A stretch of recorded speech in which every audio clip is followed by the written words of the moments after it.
So before I bring on our very special guest to talk about this session, which is about how a radio business in America, not really renowned for its musical credentials, has created a huge YouTube channel based around live performance. So let's have a look at some of their work.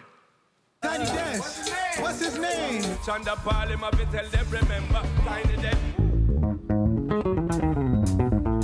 You have the opportunity to let your personality shine, you know? It's very unassuming, right? Not only is the audience just a few feet away, but the camera's very tight. So you get to see some of these artists actually feeling shy. We see a human side, unlike a late night or a morning show where an artist will do one song and leave. Here at the desk, you have 15, 20 minutes to not only show what you can do musically, but show us who you are and what you represent as a person. There's definitely a Tiny Desk effect. The platform is wildly popular. The biggest star in the room is always that desk and those shelves. To see a big star just marvel at that space when they walk into it is just something to see. I mean, it's the ultimate lunch perk, right? And once they're ready to go, myself or one of my colleagues would just page the entire building and say, Nelly Furtado is about to perform on the 4th floor, come on up. And people rush up. And then when it's done, it's like nothing ever happened. To take us behind the desk, please welcome the man you've just seen there, series producer and host of Tiny Desk Concerts, Bobby Carter. Welcome to Athens. Thank you, man. Let's have a seat. Let's have a chat. How y'all doing? This man has come a long way to be here today. How's the jet lag? I'm getting adjusted. Good. Finally, I'm waking up at a half-decent time now. Good to see you, man. And you. Thank you very much for making the trip across the big pond to be here. Yes. This is incredible. Probably the world's most famous desk. Yeah, I don't think there's many that will rival this thing. So let's talk about it. Yeah. And let's have a look here at just the scale of the numbers we're talking about. I mean, your biggest performance, Dua Lipa there, 136 million, something like that. Overall, literally billions of views on YouTube for these performances, right? Yeah, it's difficult to wrap my head around just how many people have connected with these weird shows that started back in 2008. Absolutely. So this guy, sitting at the desk, let's talk about him, because back in 2008. Yeah, that's Bob Boylan. He's the co-creator of the platform, co-creator of Tiny Desk Concerts. Back in 2008, Bob and his colleague Stephen Thompson were at a music festival in Austin, Texas called South by Southwest. They were at a small bar watching a young woman by the name of Laura Gibson perform. Quickly, they found out that this venue was not built for an artist like Laura Gibson, who's a quiet singer, acoustic. They were playing a football game or something in the background. Not many people paying attention to her. So almost as a joke, they approached Laura after the show and said, hey, you want to try this in our office where it's much quieter? Kind of tongue in cheek. And she took them up on the offer, went back to the office, performed a little while later, a few weeks later. And they recorded it. They had the cameras rolling. And Bob said something after that performance that I'll never forget. And it's on camera. He says, this may be the start of something, or maybe not. And here we are, billions of views later. Billions of views later, 17 years down the line. When you started, YouTube was only 3 years old back in 2008. That's, terrifying. Almost predated the internet. Yeah, absolutely. And since that time, and I urge everybody here, when you get a chance, if you are not aware or you've not watched the Tiny Desk Concerts, please, when you're scrolling through YouTube, do have a look, because you will find the performance and you'll be like, oh my God, that's amazing, and then probably find another one. There's a big discovery element on it. Go down a rabbit hole. But we want to talk about the process, but working with some of these names, and let's start at the top with Dua Lipa, right? Yeah. So talk us through, how do you even begin to get these conversations going? Yeah, well, where we are now, is in terms of booking, it's like a two-way street. Me, a lot of my colleagues, we have our wish list of artists that we want to play on the desk at some point. But then there's another side where these artists reach out to us. especially around album release time, tour time. So we get, Tiny Desk has we'll talk about it later, but there is a Tiny Desk effect where labels, artists, PR, they understand the impact what a great Tiny Desk concert can do for an artist's career. So artists reach out to us. And the first Dua Lipa show, see, now we have two Dua Lipa concerts. The first one she did, which is our most viewed video at 135 million views, was from home, a Tiny Desk home concert, which is our pivot when we were all stuck in our homes during COVID. And she recorded this incredible show. And what happens with a lot of artists who play Tiny Desk home concerts and they've never played the desk, we tend to offer them an opportunity to come and play the real desk. So we knew another Dua Lipa show was going to happen at some point, and lo and behold, it happened. It happened last year. So once we secure a shoot date, we like to give them the parameters, because what she did from the home concert and what she did behind our real desk is a bit of a polar opposite. You say parameters; these are the house rules for the Tiny Desk concert. The thing that makes Tiny Desk special are our strange rules as to how to play this thing. Okay, let's hear them. Well, first off, you see those little monitors, those little speakers? Yep. We don't allow that. Those are basically monitors for the vocalists to hear themselves back as they perform. We strip that away. The little in-ears that an artist would have in their ears to hear themselves a little bit better, we don't allow any of that. We let them know that the band, they have to play a lot quieter than what they're used to. Obviously, we have a great audio technical director and great engineers who, in post, will mix and master and make it sound great. But for the room, it's a very different experience. It's very quiet, and then on the other side of that, we have to let them know, like, look, when you get here, this is just an office. This is not a sound stage. This isn't a prop. This is an old desk with old tchotchkes on the shelves. It's exactly what you think it is. So we want to make sure they're prepared and understand that your drummer can't play as loud as he's used to in a theater or a stadium. They have to play quiet in order to hear the vocalists. So you're creating a level playing field for everybody. No electronic aids, no in-ear monitors, no speakers. Right. You just play it as it is. Just play it like you would backstage in rehearsal. There must be artists that will be like, okay, yeah. Oh yeah, definitely. I mean, with respect, some artists, they may not be able to lean into that challenge. They may not accept that challenge. And that's okay, because at the end of the day, what we want to do is we want to make sure these artists are best prepared. We want them to shine. What we do at the Tiny Desk, we celebrate these artists. You know what I mean? So we want them well prepared to put their best foot forward, because we understand if you do this thing the right way, it could change your career. Who pays for it? They pay for it. This is Tiny Desk concerts are strictly promotional. Yep. There's no monies exchanged. But the return on investment can be incredible. I mean, you look at Usher, you look at Juvenile, you look at last year Chaperone. So many artists who understand that if they do this thing the right way, it could be a major launch pad, or a next step, or a reemergence for a lot of our legacy acts. It can do magic for a career. And the thing to stress here is that it's not just about big mainstream artists. Not at all. There is a huge variety. Yeah. And as I'm saying, please do go and have a look at Tiny Desk concerts when you get a chance. Now, this is Abel Selico. Yes. Playing the cello, as you can see here. Yeah, we just had a few weeks ago.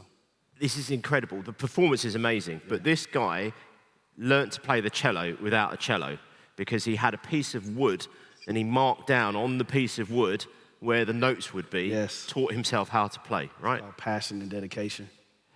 How does he end up behind the desk? Well, I'm not the only person who curates. We have a brilliant team of music connoisseurs, music lovers, people who are passionate about music, and some of them have specific genre expertise. And in this case, my colleague Tom Heisinger, who is a classical music just junkie, he discovered him. And the thing about Tiny Desk that I always say, and one of the major rules that was set early on, is that passion is going to be the thing that gets an artist to the Tiny Desk. Tom saw him live and was just blown away. And what happens is he pitched to me, he pitched to my colleagues, and what we'd say is just, hey, let's see a video of the performance. And it didn't take very long to realize that he's such a dynamic performer and he belonged in the space. Now, you've been at NPR, which is National Public Radio in America, for 25 years. Yeah, is this that is right? 25, yeah. Did you start when you were 5? Actually 6. That's an amazing period of time to be there. It's not a bad gig. There aren't many people in the media industry who stay in one place for that amount of time. Well, I tried to lay low for a long time and it worked, but I'm in Athens talking about this thing now, so let's hope they don't pay attention. But you've seen the development of, well, you've seen music change, obviously, in that 25-year period. And I think what's interesting is that if we turn the clock back, it was the year 2000, millennium, big sort of pivotal moment for society.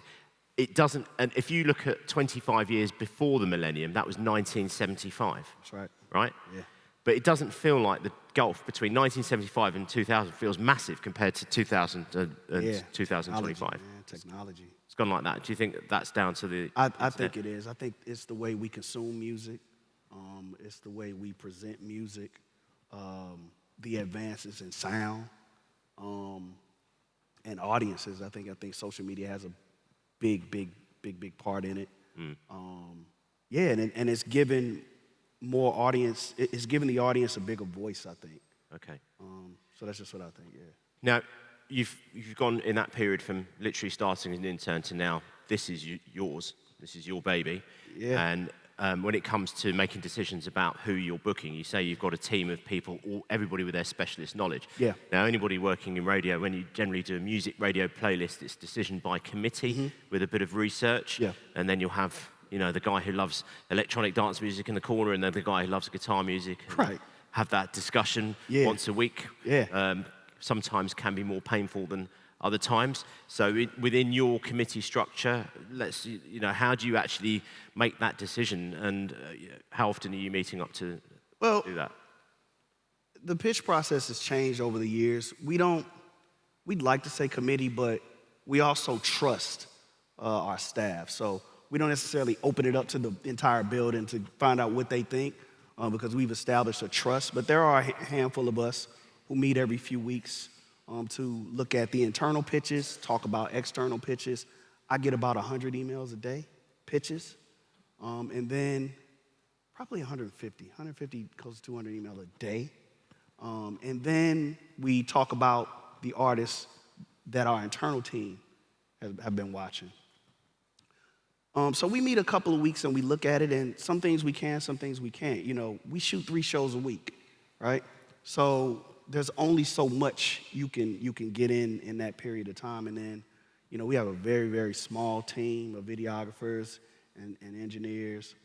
So we narrow that down. And I think myself, a couple others, we have to ultimately make the decision on who gets in, who doesn't. The schedule has a lot to do with it too. Early on, I say probably pre-COVID, the way we would book our artists is just look at tour schedules and just to see what artists would be in the D.C. area, because our office is in Washington, D.C.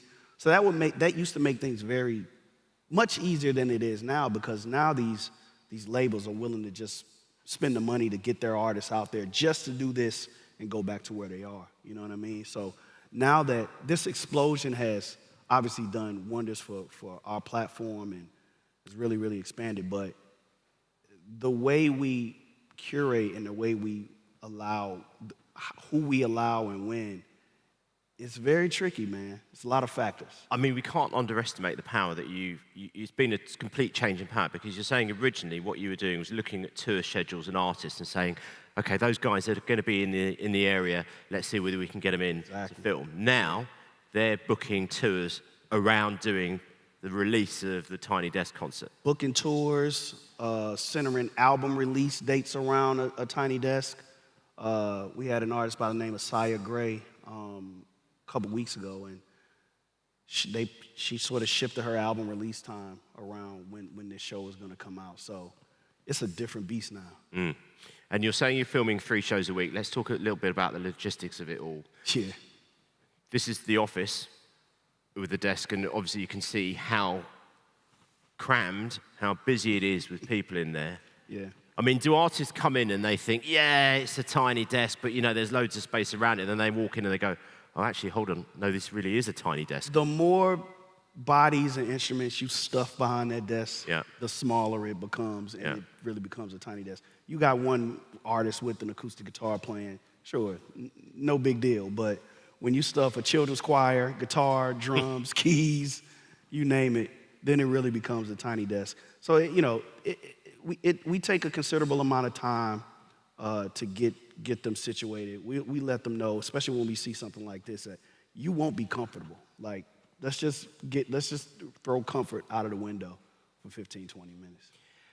How long do they get to set up on average? So is it a filming day, and then the guys will come in the morning and they'll set all their stuff up? How does that work? Yeah, it's usually around a 2 to 3 hour shoot day. Yep. Get them in, get them situated, do a little bit of sound check. Yep. For our engineer, and then we do a run through of the whole set for like camera blocking, things like that. Want them to get familiar, so they get a little bit of time to play the set a couple times before we actually shoot. Okay, this isn't just one song, by the way. This is a session. This is something that we're really interested in, because people talk about digital content and the fact that you've got to make it less than a certain amount of time because they're only looking on their phone for 30 seconds or whatever. But you're recording enough songs to get a good 20 to 30 minutes at the end of it. Well, usually 15 to 20 is 50, what we do. Okay, yeah. That's really the sweet spot for us. Yeah. 15 minutes we love nowadays. It makes it a little bit harder when Shaka Khan plays a 30-minute set. What are you going to do? I'm really sorry. Do you mind just... Who's going to stop her? Yeah. I'm not stopping. Yeah. You know what I'm saying? So that's one of my favorite performances, by the way. Shaka Khan is unbelievable. I mean, it must have been incredible being in that room. To hear that voice from feet away in real life, after someone like myself I've been listening to Shaka Khan since I can remember music.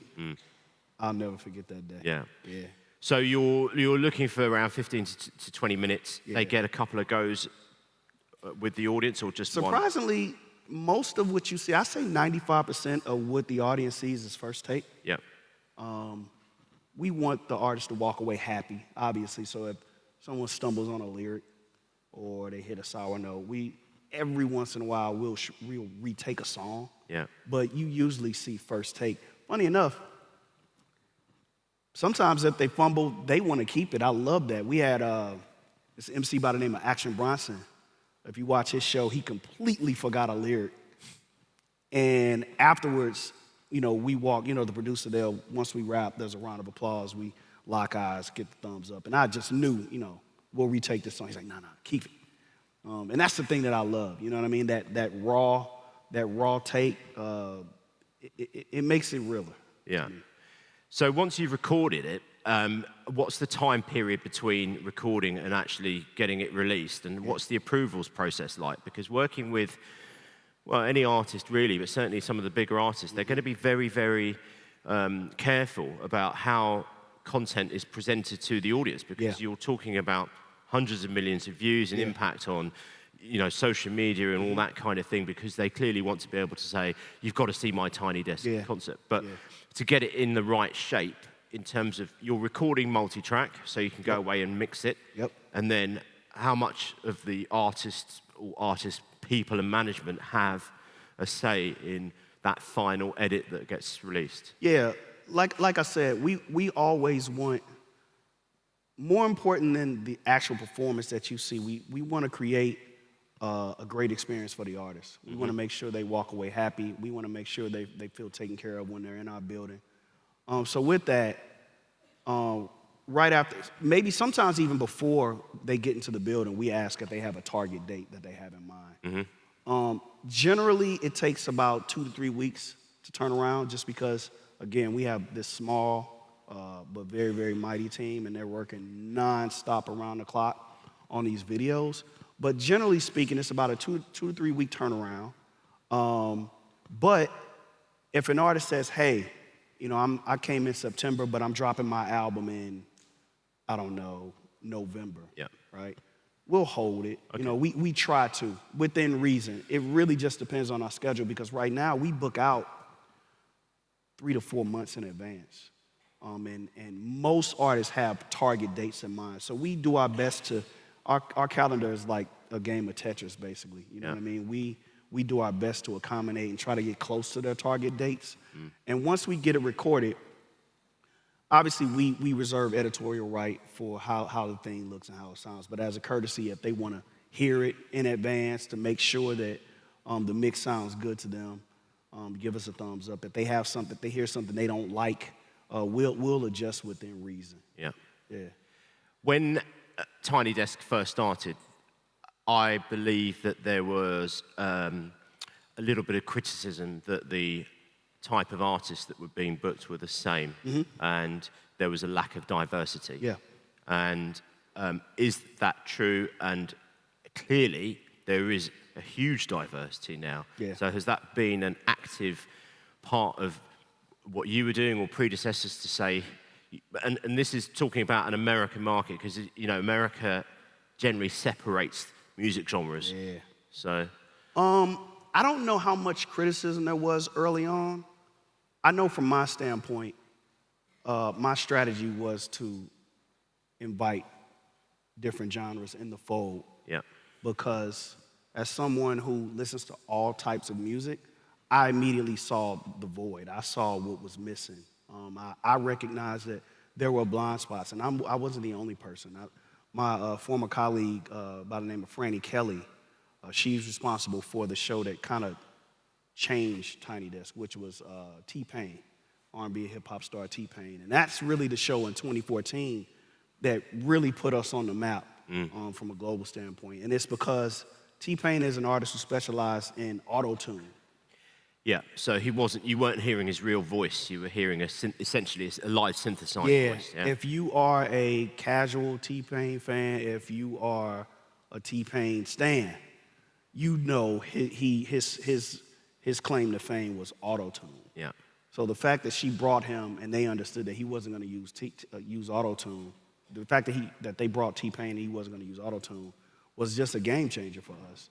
And that's really the essence of what Tiny Desk is. Asking an artist, hey, I know you're used to this one thing, but let's flip it on its head and let's see what happens. And in that, millions and millions of people realized that not only did T-Pain never really need auto-tune, he just used it as a tool, but he's an incredible singer. Yeah. And that really, really put us on the map. And from there, you know, I produced my first Tiny Desk a few months after that, this duo by the name of Foreign Exchange. And then we realized, like, hey, R&B, hip-hop, reggaeton, dance hall, they all belong there because, especially with a genre like hip-hop that's so electronic, not a lot of live instrumentation. And in order, you know, for an artist to see an MC come behind the desk and they're used to a certain sound, and then you put that artist with a live band, it's just a brand new experience. I tell you what, seeing Sean Paul behind that desk, Tiny Desk Concert,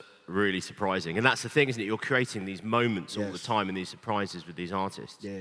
So NPR is a public radio business, and it didn't really have massive music credentials, but now it clearly does. Yeah, when I walked in the building, there was no music, anything. So NPR music within the business must be, you know, is a huge part of what you do. Yeah.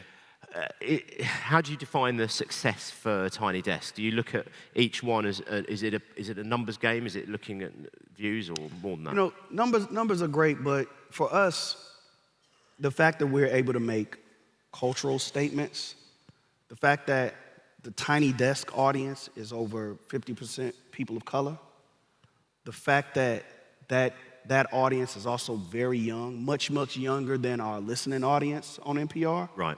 To me, that's one of the most important. When you say very young, what kind of ages are you talking about roughly? We're talking 18 to 35. Which is an audience that a lot of people here will find difficult to reach. Exactly. And NPR realized that little corner was able to command that type of audience. Why do you think that is? It's because of the diversity. It's because the way we curate asking ourselves, what wouldn't you hear on NPR airwaves? what's the thing that people wouldn't expect of NPR? Yeah. You know what I mean? Right. Yeah. So it kind of goes back to a surprise element because I've got, if people here who have kids who are under the age of 18, they're not listening to the radio in the way that they were, and they're discovering music on Spotify or on other social media platforms, or their friends are sharing music with them. And that music, because they're not listening to the radio, is not necessarily curated, so it's coming from everywhere. Right. So are you essentially taking that element and saying, we're not bothered about who that artist is or what that genre is, we just love music, and we're going to keep on surprising you? Not only that, I spent a lot of time combing through our YouTube comments, our Instagram comments. Right. And that young audience also helps to inform how we curate. Yeah. If I see like, hey, what about this person? I'll click on that artist to see if I'm into it. And that's happened a ton of times.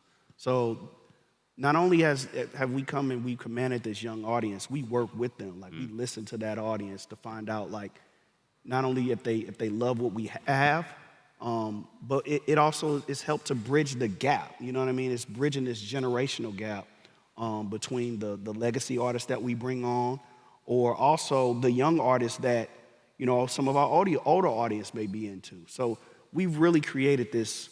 We've helped to close this generational gap when it comes to music and curation. I mean, anyone under the age of 18, how would they know who Shaka Khan is? Exactly. But also when I'm looking at comments, they'll say, hey, I didn't know so-and-so sampled that Shaka Khan song. So just those little educational moments that are so valuable. We had Charlie Wilson, and he performed this song called Computer Love, and these kids didn't even know that he was the voice on that song because it's credited with this Zapp and Roger technically, but it was Charlie Wilson. So they have those little moments that help enlighten the audience. When you look at the data from your YouTube views, so you're saying, say 3 songs, 3 to 4 songs? 3 to 4 songs, yeah. In a session. Are you holding for some of the bigger well-known artists, are you holding the hit till the end because you want the viewer to stick with it? I mean, when you look at that curve, because sometimes it can be quite brutal when you look at YouTube viewing and it just goes like that after 3 minutes or even less. But Actually, it's the opposite. We encourage the audience to start with the hit. Right. Keep them there. You know what I mean? Yeah. It all depends. There's so many different ways to do it. I've been doing it so long now, and a lot of my colleagues, they do the same thing. We like to get in there and even help with the set list. We help curate the set list. And if I'm a massive fan of an artist, like someone like a Juvenile or Scarface, I work with the team to really curate the ultimate fan set list. Okay. Yeah.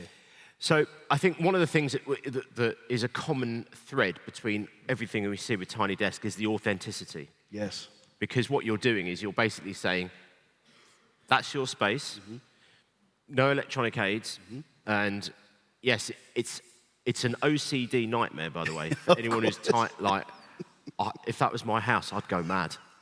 However... I don't even step back there much. It's too much. Can you just talk us through? Yeah. Well, most of what you see on the shelves, most of that stuff is left behind by an artist. Right. There's strange things behind it. We have like Alicia Keys left her metal straw.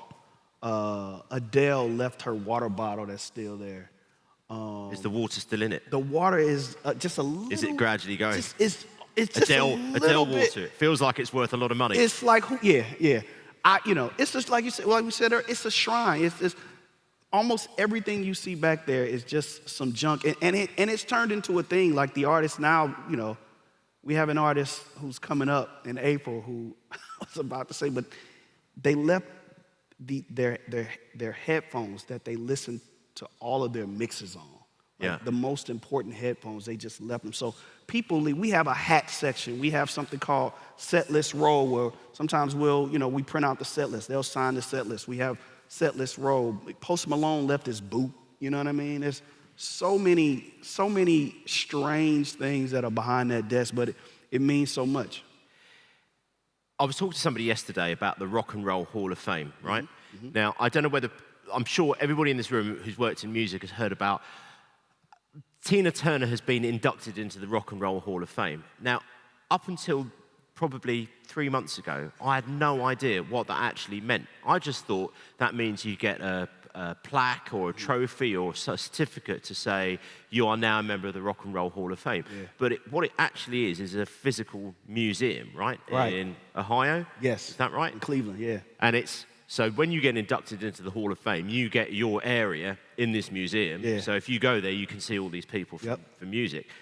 But what you have here is essentially a Rock and Roll Hall of Fame in an office desk format, because this is a live shrine to music. Yeah, and not only that, I spent a lot of time reaching out to the legacy acts that I look up to, because, again, for the younger generation, they may not be interested in a Rock and Roll Hall of Fame, but they're watching Tiny Desk concerts. Right. And we want these performances. I mean, these performances are going to live so far beyond myself or NPR. Like, we want these performances to be major, major touch points in an artist's career.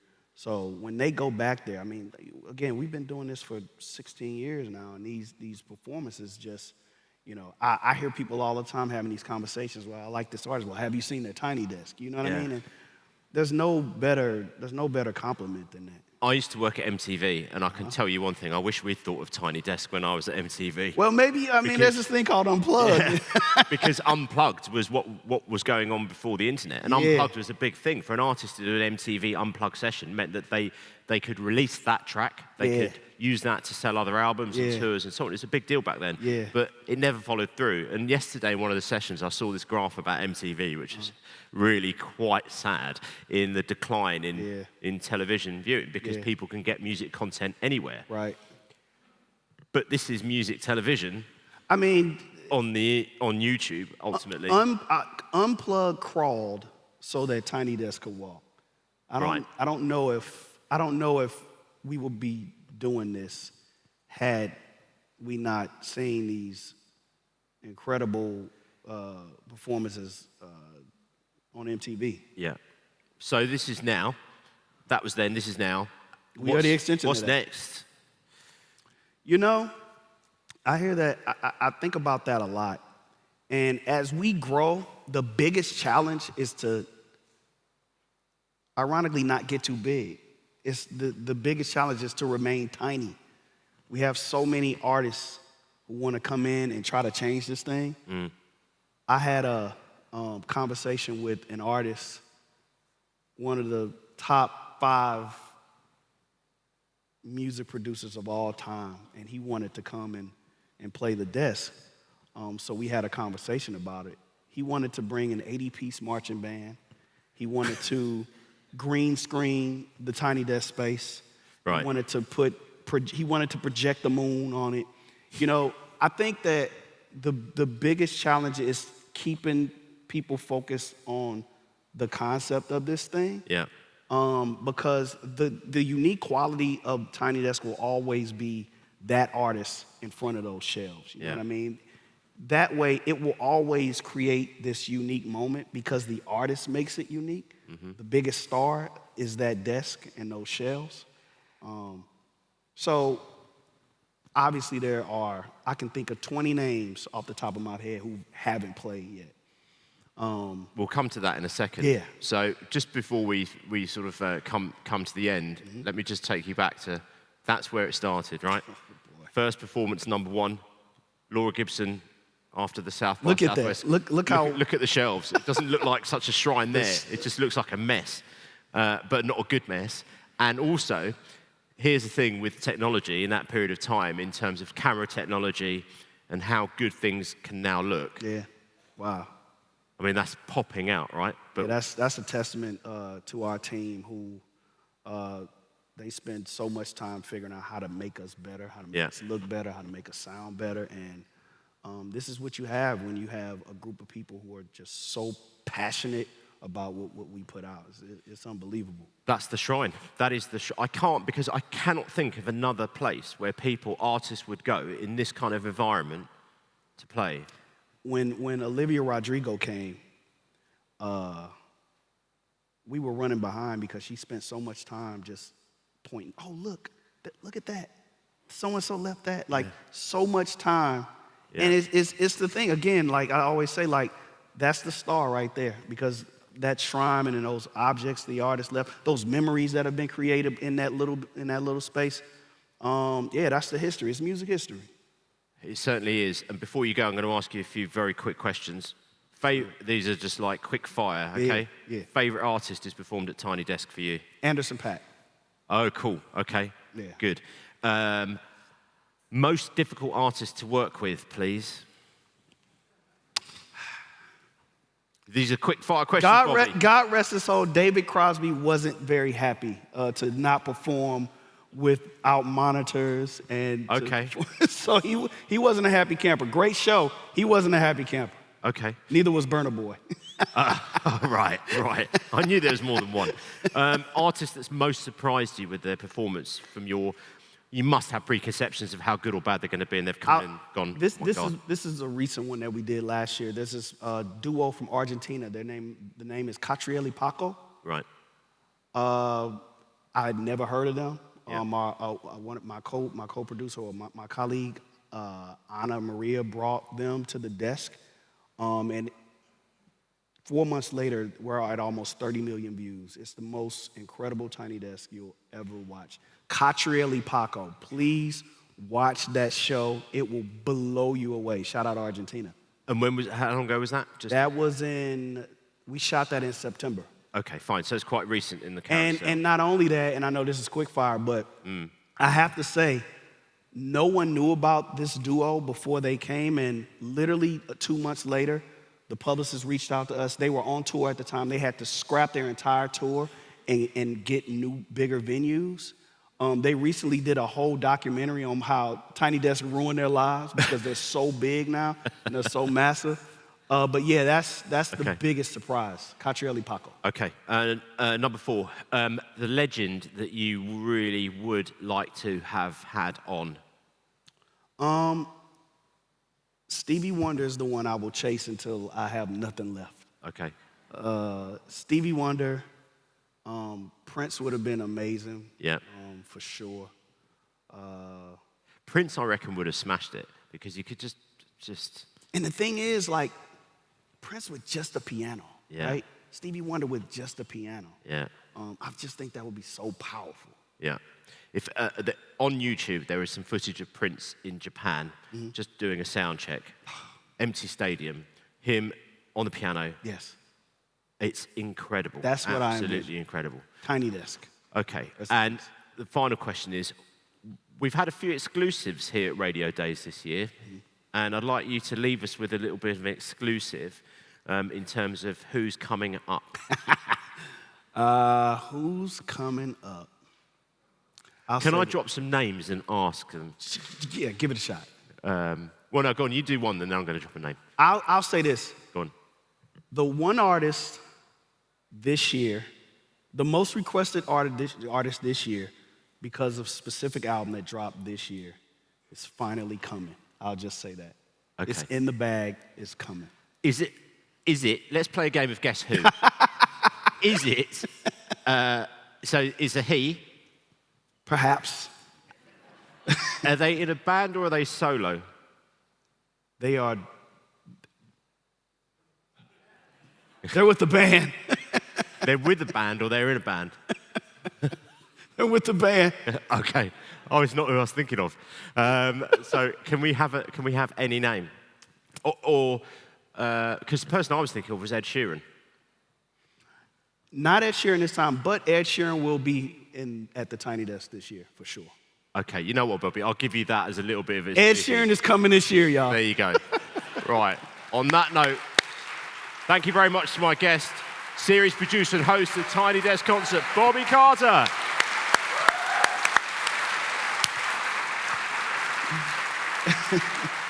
Thanks, y'all. That was absolutely fabulous. I'm so upset that David Crosby was so difficult. I mean, I love Crosby, Stills, Nash & Young. Come on, Bobby, how could that be? That was great. Thank you, guys. Thank you really brilliant. And that water in that Adele bottle, how much is that worth? Exactly. Exactly. Right, fantastic. Later on this afternoon, we'll be announcing where we're going to be next year. So don't miss that, the final session. Next in here, it's what can we learn from the very best of Greek morning shows. That'll be in 15 minutes.